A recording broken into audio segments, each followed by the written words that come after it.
नमस्कार, SBT news में आपका स्वागत है। पेश है 2 मई रविवार दोपहर 12:15 बजे राजस्थान की बड़ी खबरें।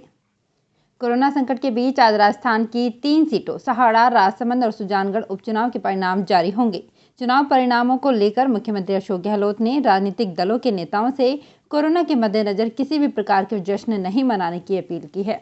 मुख्यमंत्री गहलोत ने आज ट्वीट करते हुए लिखा कि मेरी अपील है कि कोरोना संक्रमण के मद्देनजर किसी भी प्रकार का सेलिब्रेशन ना करें, भीड़ इकट्ठी ना करें, एकत्रित होकर या बाहर आकर पटाखे छोड़ने सहित किसी भी प्रकार का कार्यक्रम ना किया जाए।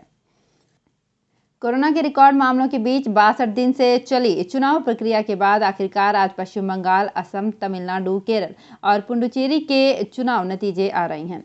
शुरुआती रुझानों में बंगाल में तृणमूल को बहुमत मिलता नजर आ रहा है। वो 178 सीटों पर आगे थी। वहीं भाजपा 108 और कांग्रेस 6 सीटों पर बढ़त बनाए हुए है।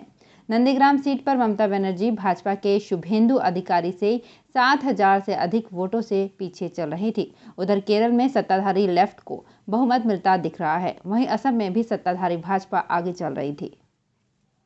सुजानगढ़ विधानसभा क्षेत्र से कांग्रेस प्रत्याशी मनोज मेघवाल कोरोना पॉजिटिव हो गए हैं। इस कारण वो आज मतगणना में नहीं पहुंचे। मनोज मेघवाल दिवंगत मंत्री मास्टर भंवरलाल के पुत्र हैं।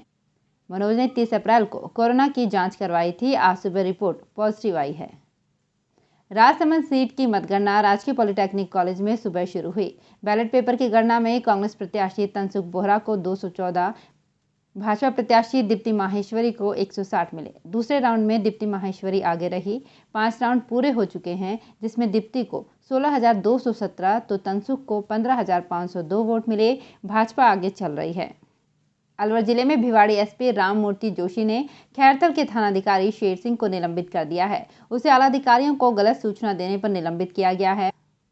आईजी बीजू जॉर्ज जोसेफ के दौरे के दौरान खैरथल में एक शराब ठेके का शटर ऊंचा करके शराब बेची जा रही थी। इस मामले में आरोपी दुकानदार के खिलाफ कार्रवाई होनी थी, लेकिन थानेदार ने आरोपी को छोड़ दिया और मामले में लीपापोती कर दी। सीबीएसई ने 10वीं के विद्यार्थियों को प्रमोट करने का फॉर्मूला जारी कर दिया है। इसके तहत विद्यार्थियों को स्कूल स्तर पर हुई 3 परीक्षाओं के मूल्यांकन के आधार पर 11वीं में प्रमोट किया जाएगा। सीबीएसई स्तर पर परिणाम 20 जून को जारी किया जाएगा। विषयवार मूल्यांकन 100 अंकों से होगा। किसी विद्यार्थी के संतुष्ट नहीं होने पर, उसी स्थिति सामान्य होने पर परीक्षा देने का अवसर दिया जाएगा। भीलवाड़ा जिले के सहाड़ा उपचुनाव की मतगणना शनिवार सुबह 8 बजे तिलक नगर स्थित राजकीय पॉलिटेक्निक कॉलेज में शुरू हुई। 5वें राउंड की गणना में कांग्रेस प्रत्याशी गायत्री देवी त्रिवेदी 6,236 मतों से आगे रही। 5 राउंड की 26,526 मतों की मतगणना पूरी हुई है। उदयपुर के धान मंडी थाना क्षेत्र में तीज का चौक से बड़ी होली मार्ग पर गुजर रही बारात में कई लोग शामिल थे। महिलाएं गीत गा रही थी, वहीं बाराती नाच रहे थे। अचानक पुलिस पहुंची तो बाराती भाग छूटे। घटना शनिवार शाम की है। आगे बैंड बाजे, पीछे घोड़ी पर दूल्हे की बारात निकल रही थी। बाराती नाचते हुए चल रहे थे। न सोशल डिस्टेंसिंग रखी जा रही थी और न ही लोगों ने मास्क लगाए थे।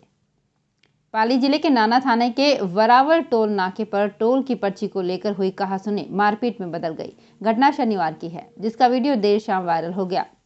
वीडियो के सामने आने के बाद पुलिस भी एक्शन में आ गई है। पीड़ित की रिपोर्ट पर मारपीट और अभद्रता करने के आरोप में टोल पर तैनात 3 लोगों को गिरफ्तार किया गया है। पुलिस के अनुसार शनिवार दोपहर नाथुरा कार से अपने परिजनों के साथ जा रहे थे, जिनमें महिलाएं भी शामिल थी। अजमेर में सरकारी निजी कॉलेज सहित महर्षि दयानंद सरस्वती विश्वविद्यालय को सत्र 2020-21 की सालाना परीक्षाएं और नए सत्र की प्रवेश प्रक्रिया साथ साथ चलानी पड़ सकती है। कोरोना संक्रमण और कर्फ्यू के चलते हालात ऐसे बने हैं, पिछले साल की तरह दाखिलों की प्रक्रिया जून से सितंबर तक चलने के आसार हैं। राजस्थान के सहाड़ा, सुजानगढ़ और राजसमंद सीट पर हुए उपचुनाव के दौरान डाले गए वोटों की गिनती जारी है। परिणाम दोपहर तक जारी होने की उम्मीद है। मतगणना केंद्रों पर सुरक्षा के कड़े इंतजाम किए गए हैं। तीनों सीटों पर जीत के लिए दोनों ही पार्टियां दावा कर रही हैं। इन चुनावों के नतीजों से दोनों ही पार्टियों का भविष्य तय होगा। खासकर भाजपा के लिए ये चुनाव अग्नि परीक्षा से कम नहीं है। इस बार सहाड़ा सीट पर भाजपा से रतनलाल जाट और कांग्रेस से गायत्री देवी, सुजानगढ़ सीट पर भाजपा से खेमाराम मेघवाल और कांग्रेस से मनोज मेघवाल, वीआरएलपी से सीताराम नायक और राजसमंद सीट पर भाजपा से दीप्ति माहेश्वरी और कांग्रेस से तनसुख बोहरा मैदान में हैं। मौसम में बदलाव का दौर कायम है। रविवार सुबह से बादलों ने आसमान को घेर लिया है। धूप नहीं निकलने से लोगों को गर्मी से कुछ राहत मिली है। अधिकतम तापमान 37.9 डिग्री सेल्सियस रिकॉर्ड किया गया है।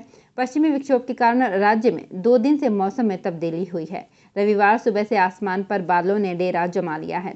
सूरज बादलों में कैद है। इसके चलते धूप की चुभन और गर्मी से लोगों को सुकून मिला है। वीकेंड कर्फ्यू के असर से चहल पहल कम है। राजस्थान के विश्वविद्यालयों में साल 2021 में भी कॉमन सिलेबस बनना मुश्किल है। दरअसल कई विश्वविद्यालयों में बोर्ड ऑफ स्टडीज का कार्यकाल खत्म हो चुका है। इसके अलावा सिलेबस बनाने और उसके अनुसार किताबें उपलब्ध कराना भी आसान नहीं है। राजभवन राज्य के 28 सरकारी विश्वविद्यालयों में कॉमन सिलेबस लागू करने का पक्षधर है। इनमें स्नातक और स्नातकोत्तर स्तर के लॉ, कला, वाणिज्य, विज्ञान, ललित कला, प्रबंधन, सामाजिक विज्ञान संकाय से जुड़े सिलेबस शामिल हैं। भीलवाड़ा में पिछले 3 दिनों से पश्चिमी विक्षोभ के कारण अंधड़, तेज हवाएं और बूंदाबांदी हो रही है। रविवार को भी विक्षोभ का असर देखा गया। सुबह से ही आसमान में बादल छा गए और कई क्षेत्रों में हल्की बारिश हुई। बारिश के कारण गर्मी का असर कम रहा। वहीं ठंडी हवाएं चलती रही। सुबह 5 बजे से रुक रुक कर हल्की बारिश हो रही है। जिले में भी बादल छाए रहे तथा कहीं कहीं हल्की बारिश के भी समाचार हैं।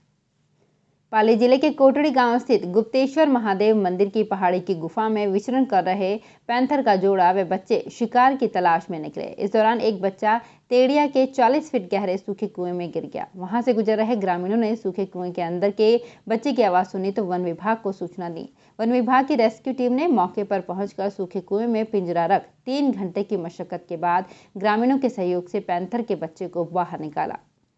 तो फिलहाल इस बुलेटिन में इतना ही। फिर हाजिर होंगे कुछ और बड़ी खबरों के साथ। एसबीटी न्यूज के और भी वीडियोस को देखने के लिए हमारे चैनल को सब्सक्राइब करें और नोटिफिकेशन पाने के लिए बेल आइकन को प्रेस करें।